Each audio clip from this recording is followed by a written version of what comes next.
പ്രിയമുള്ള എൻ്റെ വിദ്യാർത്ഥിനികളെ എല്ലാവരെയും ഞാൻ ഓൾ കേരള ഡിസ്റ്റൻസ് എഡ്യൂക്കേഷൻ എന്ന് പറയുന്ന നമ്മുടെ സ്ഥാപനത്തിൻ്റെക്കുള്ള ഓൺലൈൻ വീഡിയോ ക്ലാസ്സിലേക്ക് സ്വാഗതം ചെയ്യുകയാണ്. ഇന്ന് ഞാൻ നിങ്ങൾക്ക് മുമ്പിൽ പ്രസന്റ് ചെയ്യുന്നത് NIRSന്റെ +2 ഹ്യൂമാനിറ്റീസിന്റെ history code number 315 new syllabus അനുസരിച്ചുള്ള ക്ലാസ് ആണ്. 19ാമത്തെ ചാപ്റ്ററിൽ വരുന്ന ക്വസ്റ്റ്യനും ആൻസറും നമ്മൾ അവതരിപ്പിക്കുന്നത്. Popular resistance to company rule, British ഭരണത്തിനെതിരായ ജനങ്ങളുടെ എതിർപ്പ് എന്നാണ് ഇതിന്റെ മലയാളം വരുന്നത്. എൻ്റെ ക്ലാസ്സുകൾക്കൊന്ന് എല്ലാവരും ലൈക്ക് ചെയ്യുക, ഷെയർ ചെയ്യുക, കമന്റ് ചെയ്യുക, സബ്സ്ക്രൈബ് ചെയ്യുക. ഇന്നത്തെ നമ്മുടെ ക്ലാസ് ഗൈഡ് ഉപയോഗിച്ചിട്ടാണ് എടുക്കുന്നത്. ക്വസ്റ്റ്യൻസ് നമ്മുടെ ബോർഡിൽ ഇംഗ്ലീഷിലാണ് എഴുതിയിട്ടുള്ളത്. കാരണം നമ്മൾ എക്സാമിന് ക്വസ്റ്റ്യൻസ് ഇംഗ്ലീഷിലാണ്. മലയാളം മീഡിയത്തിൽ എഴുതുന്നവർക്കും ഇംഗ്ലീഷ് മീഡിയത്തിൽ എഴുതുന്ന ക്വസ്റ്റ്യൻസ് ഇംഗ്ലീഷിലാണ്. അതുകൊണ്ട് ഇംഗ്ലീഷിൽ ക്വസ്റ്റ്യൻ എഴുതി അതിന്റെ അർത്ഥം മലയാളത്തിൽ പറഞ്ഞ് മലയാളത്തിൽ ആൻസർ പറയുകയാണ് ചെയ്യുന്നത്. ഇതേ രീതിയിൽ തന്നെയാണ് നമ്മുടെ ഗൈഡിലും ഉൾപ്പെടുത്തിയിട്ടുണ്ട്. എല്ലാ വിഷയങ്ങളുടെ ഗൈഡുകളും നമ്മുടെ കയ്യിൽ അവൈലബിൾ ആണ്. ആവശ്യമുള്ളവർ എൻ്റെ വാട്സപ്പ് നമ്പറിൽ കോൺടാക്ട് ചെയ്താൽ മതി. കഴിഞ്ഞ ചാപ്റ്ററിന്റെ തുടർച്ചയായിട്ടുള്ള ഭാഗം തന്നെയാണ്. നമ്മൾ ഈ ചാപ്റ്ററിനെ രണ്ടായിട്ട് ഡിവൈഡ് ചെയ്തിട്ടുണ്ട്. സാധാരണ വരുന്ന 2 മാർക്ക്, 3 മാർക്ക്, 4 മാർക്കിന്റെ ക്വസ്റ്റ്യൻസും ഇത് കൂടാതെ നമ്മുടെ പുതിയ സിലബസ് അനുസരിച്ചുള്ള മൾട്ടിപ്പിൾ ചോയ്സ് ക്വസ്റ്റ്യൻസും ആണ്. മൾട്ടിപ്പിൾ ചോയ്സ് ക്വസ്റ്റ്യൻസ് നമ്മൾ മറ്റൊരു വീഡിയോയിലാണ് അവതരിപ്പിക്കുന്നത്. ഇന്ന് നമ്മൾ 2 മാർക്കും 3 മാർക്ക്, 4 മാർക്ക്, 5 മാർക്കിന്റെ ഒക്കെ ക്വസ്റ്റ്യൻസ് വന്നു കഴിഞ്ഞാൽ എങ്ങനെ ആൻസർ ചെയ്യാമെന്നതാണ്. ഓക്കെ, അപ്പൊ ഇതിൽ നമ്മൾ ഒരു 7 ക്വസ്റ്റ്യൻസ് ചെയ്തിട്ടുണ്ട്. ഫസ്റ്റ് ക്വസ്റ്റ്യൻസ് ആണ് explain the nature of the revolt 1857. 1857 revolt എന്ന് പറഞ്ഞ വിപ്ലവമാണ്. വിപ്ലവത്തിന്റെ പ്രത്യേകതകൾ എന്തെല്ലാമാണ് എന്നുള്ളതാണ്. അപ്പൊ അതിന്റെ ആൻസർ ഗൈഡിൽ ഫസ്റ്റ് ക്വസ്റ്റ്യൻ തന്നെ വരുന്നുണ്ട്. 160ാമത്തെ പേജിലാണ്.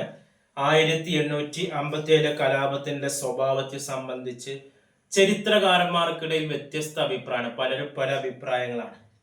ചില ആളുകൾ ഇതൊരു ശിപ്പായി ലഹളായി കണക്കാക്കുന്നുണ്ട്, ചില ആളുകൾ ദേശീയ സമരം പറയുന്നുണ്ട്, ചില ആളുകൾ ഫ്യൂഡൽ കലാപം, യാഥാസ്ഥിക കലാപം, കർഷക കലാപം, ജനകീയ കലാപം, ഇങ്ങനെ വ്യത്യസ്തപരമായിട്ടുള്ള ഒരു കലാപമാണ് 1857 വിപ്ലവം എന്ന് പലരും പറയുന്നുണ്ട്. കലാപത്തെ കേവലം ഒരു ശിപ്പായി ലഹളയായി ചിത്രീകരിച്ചുകൊണ്ട് അതിന്റെ പ്രാധാന്യത്തെ കുറച്ചു കാണിക്കാനാണ് ബ്രിട്ടീഷ് ചരിത്രകാരന്മാർ ശ്രമിച്ചത്. ബ്രിട്ടീഷ് ചരിത്രകാരന്മാർ ഇതൊരു ശിപ്പായി ലഹളയായിട്ട് കണക്കാക്കി അതിന്റെ പ്രാധാന്യം കുറച്ചു കാണിക്കാനാണ് ശ്രമിച്ചത്. അവരുടെ അഭിപ്രായത്തിൽ 1857 കലാപം ഒട്ടും ജനപിന്തുണയില്ലാത്ത, ജനപങ്കാളിത്തമില്ലാത്ത ഒരു ശിപ്പായി ലഹളയായിട്ടാണ് ആര് കാണുന്നത്? ബ്രിട്ടീഷുകാർ ഈ കലാപത്തെ കാണുന്നത്. 1857 കലാപത്തെ ഇന്ത്യയുടെ 1ാം സ്വാതന്ത്ര്യ സമരമായിട്ട് ചില ചരിത്രകാരന്മാർ പറയുന്നുണ്ട്. മാർക്സിസ്റ്റ് എഴുത്തുകാരിലെ ആദ്യ തലമുറയിൽപ്പെട്ട M. Roy, RP Dutt, AR Desai തുടങ്ങിയവർ 1857 കലാപത്തെ ഒരു ഫ്യൂഡൽ കലാപമായിട്ടും പറയുന്നുണ്ട്. ഫ്യൂഡൽ മേധാവിത്വം പുനഃസ്ഥാപിക്കുന്നതിന് വേണ്ടി നടത്തിയ ഈ കലാപം തികച്ചും പ്രതിലോഭപരമായിരുന്നെന്നും പറയുന്നുണ്ട്.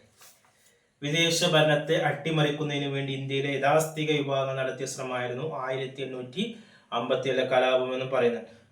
പഴമയും പുതുമയും തമ്മിലുള്ള ഏറ്റുമുട്ടലായിരുന്നു എന്നും പറയുന്നുണ്ട്. 1857 കലാപത്തെ പറ്റി സമീപകാലത്ത് നടന്ന പഠനങ്ങളിൽ അതിൽ കർഷകർ വഹിച്ച പങ്കിനെ പ്രത്യേകം എടുത്തു കാണിക്കേണ്ടത്. കലാപത്തിലുള്ള കർഷകരുടെ വ്യാപകമായ പങ്കാളിത്തത്തെ അടിസ്ഥാനമാക്കി അതൊരു കർഷക കലാപമായിട്ടും ചരിത്രകാരൻ മുന്നോട്ട് വെച്ചിട്ടുണ്ട്. ആധുനിക ചരിത്രകാരന്മാർ ഇതിനെ ബ്രിട്ടീഷ് ഭരണത്തിനെതിരെയായിട്ടുള്ള ഒരു ജനകീയ കലാപമായിട്ടാണ് പറയുന്നത്. ഇനി 2ാമത്തെ ചോദ്യമാണ് discuss the causes of revolt 1857. 1857 വിപ്ലവത്തിന്റെ കാരണങ്ങൾ എന്തൊക്കെയാണ്? 1857 ഇന്ത്യയുടെ ഉത്തര മധ്യഭാഗങ്ങളിൽ ബ്രിട്ടീഷ് ഭരണത്തിനെതിരെ ശക്തമായ ഒരു കലാപം പൊട്ടിപ്പുറപ്പെട്ടു. ഈസ്റ്റ് ഇന്ത്യ കമ്പനിയുടെ സൈന്യത്തിലെ ഇന്ത്യൻ ഭടന്മാർ, ശിപ്പായിമാർ ലഹളയായിരുന്നു ഇത്. ഒരു കൊല്ലത്തിലേറെ നീണ്ടുനിന്ന കലാപം വിധി നിർണായകമായ ഒട്ടേറെ മാറ്റങ്ങൾക്ക് വഴിയൊരുക്കി.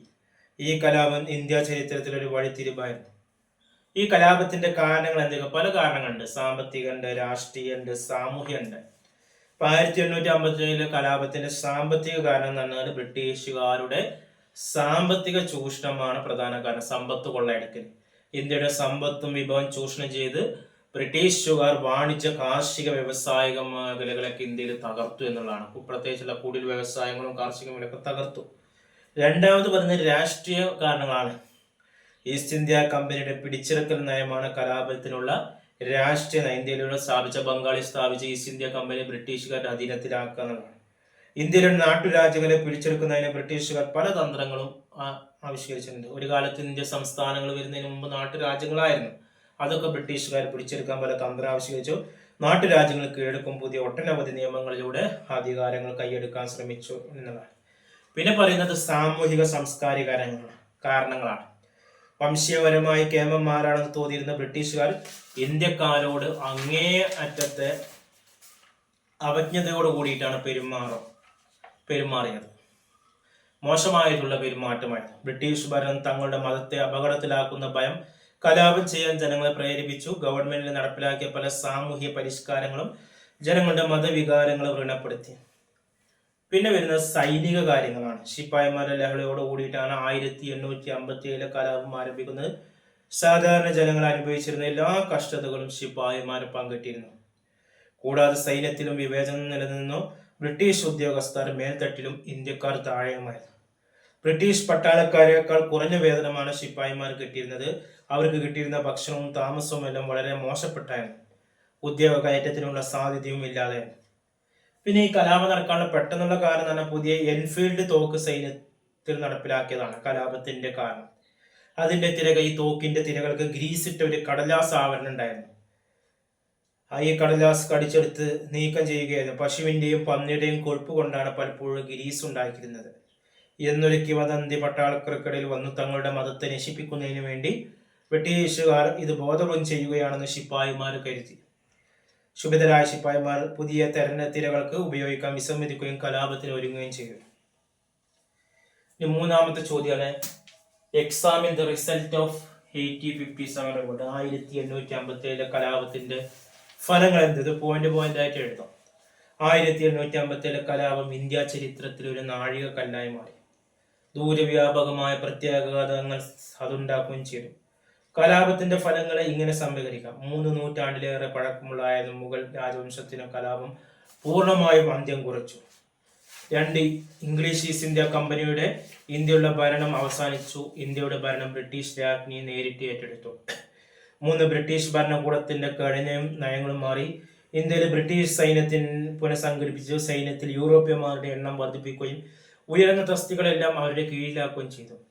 ദത്താവകാശ നിരോധനവും സാമ്രാജ്യ വികസന നയം ഉപേക്ഷിച്ചു. പകരം സാമ്പത്തിക ചൂഷണത്തിന് ഊന്നൽ നൽകുന്ന പുത്തൻ നയങ്ങൾ ബ്രിട്ടീഷുകാർ ആവിഷ്കരിച്ചു.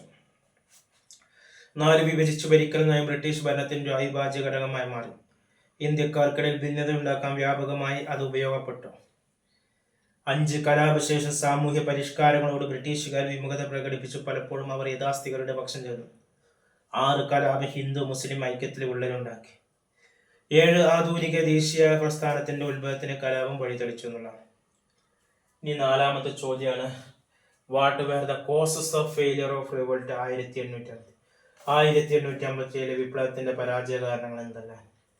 കലാപത്തിന്റെ ആദ്യഘട്ടത്തിൽ ബ്രിട്ടീഷുകാരെ തോൽപ്പിക്കാനും നിരവധി പട്ടണങ്ങളും നഗരങ്ങളും പിടിച്ചെടുക്കാനും കലാപകാരികൾക്ക് കഴിഞ്ഞു.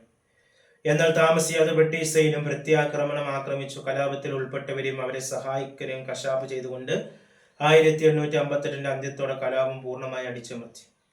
പ്രധാനപ്പെട്ട പരാജയ കാരണങ്ങൾ സംഘാടനത്തിന്റെയും ആസൂത്രണത്തിന്റെയും കുറവ്, പരിശീലനം ലഭിച്ച നേതാക്കന്മാരുടെ കുറവ്, വലിയ ജമീന്ദാർമാരെയും പടമിടപാടുകാരും വ്യവസായികളും ഇതിൽ നിന്ന് മാറി നിന്നു. അതേപോലെ തന്നെ ബ്രിട്ടീഷ് സേനയുടെ പരിശീലനം നേടിയ നേതൃത്വത്തിൽ പിടിച്ചു നിൽക്കാൻ ഇന്ത്യക്കാർക്ക് കഴിഞ്ഞില്ല. ബ്രിട്ടീഷ് സേനയുടെ ആധുനിക ഗതാഗതവും സാങ്കേതിക വിദ്യയും ഇന്ത്യക്കുണ്ടായിരുന്നില്ല. 5ാമത്തെ ചോദ്യമാണ് name any 5 important leader of rebellion 1850s. 1857 വിപ്ലവത്തിന്റെ പ്രധാന 5 നേതാക്കന്മാരാണ്? റാണി ലക്ഷ്മണബായി, താന്തിയ തോപ്പി, നാനാ സാഹിബ്, ബഹദൂർ ഷാ രണ്ടാമൻ, ബീഗം ഹസ്രത്ത് വഹൽ, കൻവർ സിംഗ് മൗലവി, അഹമ്മദുള്ള, ഹേമന്ത് ദത്ത. ഇനി 6ാമത്തെ ചോദ്യമാണ് give an account on the popular resistance to company റൂളാണ്. കമ്പനി ഭരണത്തിനെതിരായി നടപ്പിലാക്കിയ ജനകീയ പ്രക്ഷോഭങ്ങളെ കുറിച്ചൊരു വിവരണം തയ്യാറാക്കണം. ഹൈദരാലി, ടിപ്പു സുൽത്താൻ, സിഖുകാർ തുടങ്ങിയവരുടെ പോരാട്ടങ്ങളും പഴശ്ശി വിപ്ലവം, പോളിഗർ വിപ്ലവം, സന്യാസി വിപ്ലവം, മാപ്പിള ലഹള, ഫക്കീർ ലഹള, സന്താർ കലാപം, കുറിച്യർ കലാപം, കുറുമ്പം കലാപം ഇവല്ലായിരുന്നു ബ്രിട്ടീഷുകാർക്കെതിരെ ആദ്യത്തെ പ്രതിരോധ പ്രസ്ഥാനങ്ങൾ. അതിൽ ഒന്നാണ് സന്യാസി ലഹള. പ്ലാസി യുദ്ധത്തിന് ശേഷം ബ്രിട്ടീഷുകാർ ബംഗാളിലേക്ക് കയറി അവിടെ ജമീന്മാർക്കും കൃഷിക്കാർക്കും ഇടയിൽ വിദഗ്ധ തൊഴിലാളികൾക്കിടയിലും സൈനികർക്കിടയിലും അസംതൃപ്തി പടർന്നു. പുതിയ ഭൂനികുതികൾ കർഷകരെയും കരവേലക്കാരെയും ജീവിതം അവതാളത്തിലാക്കി.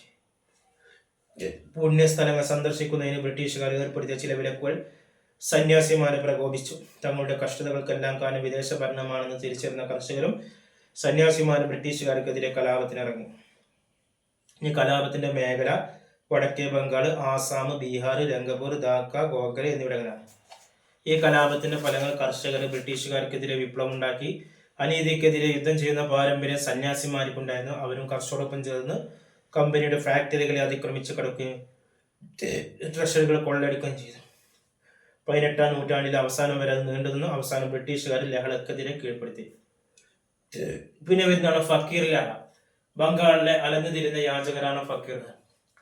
7000 അംഗങ്ങൾ വരുന്ന ഭൂമിയില്ലാത്ത കൃഷിക്കാരുടെ അലഞ്ഞുതിരിയുന്ന സംഘങ്ങളായിരുന്നവർ.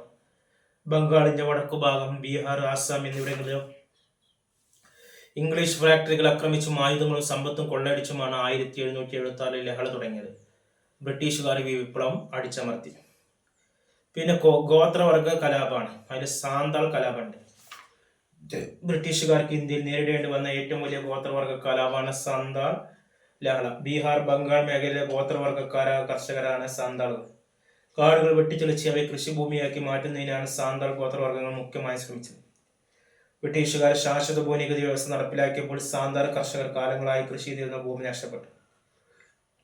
ജമീന്ദാർമാരുടെയും ഗവൺമെന്റ് ഉദ്യോഗസ്ഥരുടെ പീഡനം അസഹനീയമായപ്പോൾ സാന്താളുകൾ കലാപത്തിനൊരുങ്ങി.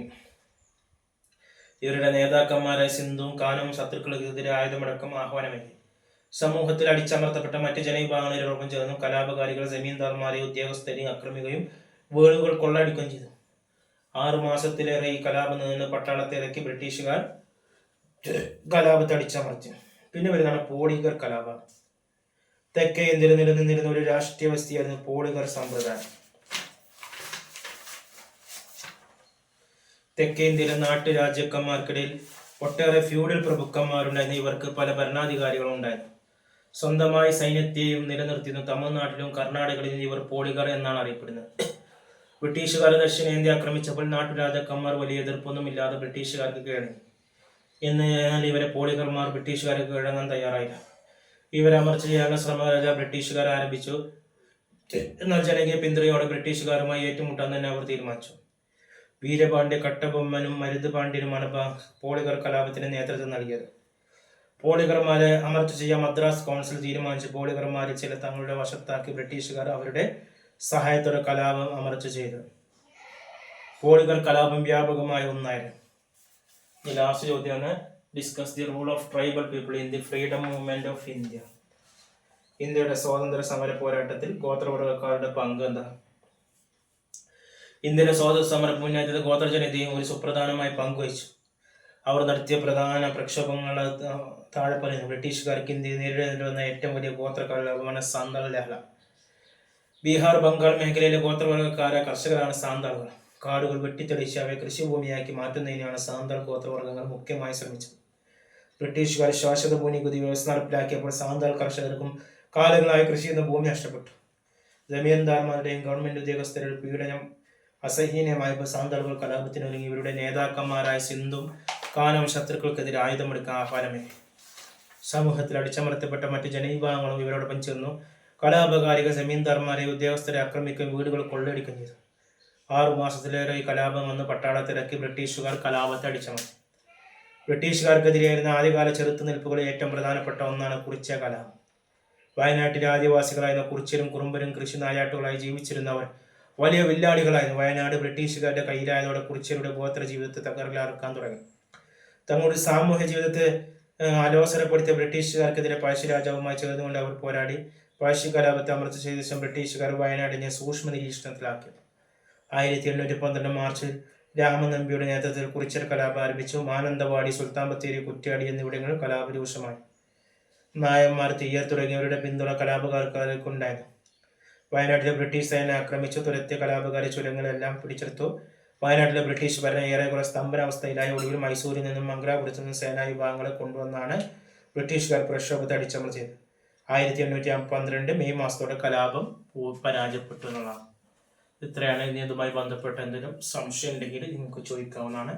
മൾട്ടിപ്പിൾ ചോയ്സ് ക്വസ്റ്റ്യൻ നമ്മൾ അടുത്ത വീഡിയോയിൽ അവതരിപ്പിക്കും. Thank you.